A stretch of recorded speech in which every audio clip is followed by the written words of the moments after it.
Қайырлы күн, құрметті әріптестер. Мен сіздерге Zoom-да қалай виртуалды фон қоюды көрсететін боламын. Ол үшін Zoom-ды ашқан кезде жұмыс үстелінде микрофонның қасында камераның суреті бар.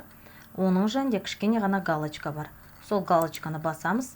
Выбрать виртуальный фон деген жазуды таңдаймыз. Сол кезде Zoom-ның өзінің бірнеше виртуалды фондары шығады. Міне, осындай виртуалды фондар шығады. Егер виртуалды фон болмаса, өзіңіз Google-дан фоны для Zoom деп іздейсіз. Ол фондар бір түсте болғаны қолайлы. Өйткені біз жиналысқа қатысып отырған кезде біздің артқы фонымыз жаңағы алабажақ болмау керек. Яғни көзге ұратындай түс болмау керек. Плюс батырмасын басасыздар. Добавить изображение батырмасын басасыздар.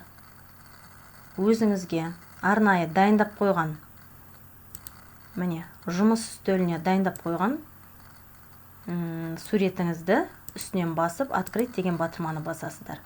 Міне, фон өзгерді. Мен өзіме бірнеше фон дайындап қойғанмын. Яғни, егер мен бейне сабақ туралы өтетін болсам, Camtasia туралы, Camtasiaның фонын қоям. Bandicam туралы қоятын болсам, Bandicamның фонын қоямын. Міне. Көбіне жиналыстарға өзімнің мектебімнің логотипі бар фонды даярлап қойғанмын. Міне. Яғни өзіңіз жиналыстың мақсатына қарай бірнеше фон дайындап қоюыңызға болады. Егер сізде фон бұлай анық шықпай жатса, сізге хромакей керек. Хромакей дегеніміз бір түсті мата. Ол, міне, осындай жасыл, ашық жасыл түсті болу керек.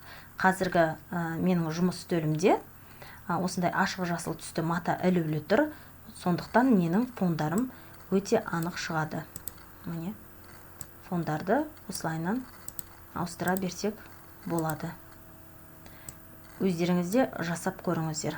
Жиналысқа қатысқан кезде, міне, бір түсті осындай фон ерекшеленгілеріңіз келсе, виртуалды фонды пайдаланыңыздар. Ақпарат пайдалы болды деп ойлаймын. Қолданып көріңіздер.